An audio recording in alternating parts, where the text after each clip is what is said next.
ఈ బండి సాయి భగీరథ్ కలిసింది. ఎంత ఘోరమయ్యా అంటే కేంద్ర హోంశాఖ సహాయ మంత్రి కొడుకు ఈ అమ్మాయితోని చాటింగులు, ఈ అమ్మాయితోని విపరీతంగా మానసికంగా వేధించడం, ఈ అమ్మాయి మీద 3 సార్లు అత్యాచార యత్నం చేసినట్టుగా మాకు వస్తున్న సమాచారం. ఒకసారి మొయినాబాద్ ఫామ్ హౌస్లో, ఇంకొకసారి హైదరాబాద్కు ఉత్తర దిశలో ఉండే ఒక కాలనీలో వాళ్ళ ఇంటి దగ్గర బేస్మెంట్ ఏరియాలో అత్యాచార యత్నం చేసినట్టుగా, అదేవిధంగా నానక్రామగూడలో కూడా అత్యాచార యత్నం చేసినట్టుగా మాకు సమాచారం వస్తున్నది. విశ్వసనీయమైన సమాచారం ఉన్నది.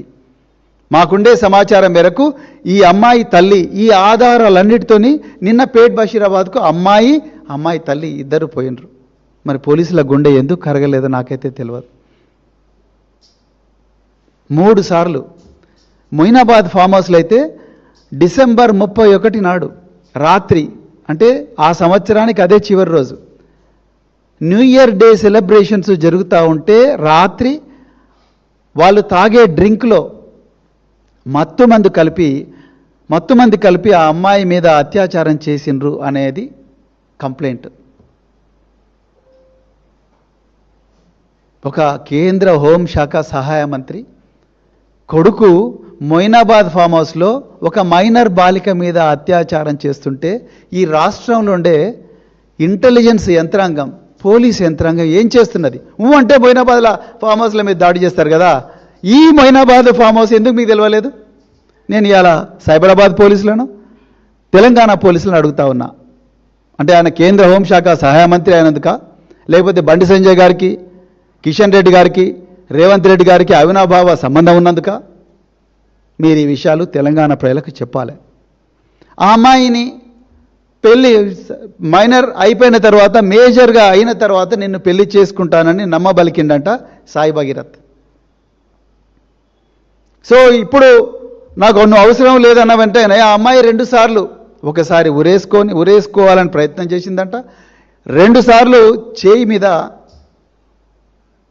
గాజు పెంకుతోని గాయాలు కూడా చేసుకున్నదంట.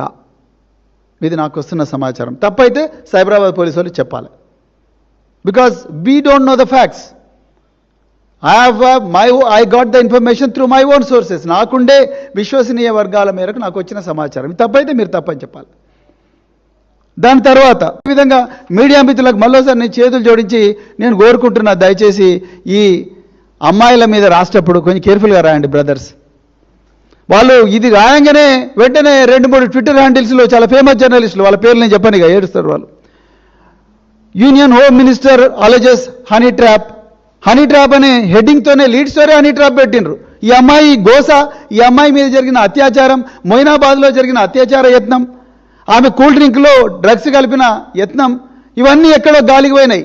హనీ ట్రాప్ ముందరికి వచ్చింది. ఇంకొక మహా న్యూస్ ఏదో ఛానల్ ఉంది, వాళ్ళైతే డైరెక్ట్ ఆ అమ్మాయిని నీకు డ్రింక్లో కలిపినరా లేదా అని ప్రోబింగ్ ప్రశ్నలు వేస్తుంటే అసలు మనం ఏ సమాజంలో బతుకుతున్నాం?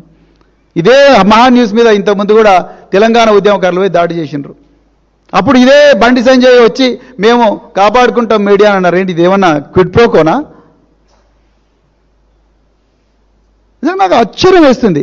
నిజాలు రాసిన తెలుగు స్క్రైబ్ మీదేమో టెర్రరిస్ట్ కేసులు, అబద్ధాలు రాస్తున్న వాళ్ళకేమో యూనియన్ హోమ్ మినిస్టర్ ప్రొటెక్షన్. ఎట్లా ఉందంటే అసలు నాకు అర్థం కాదు.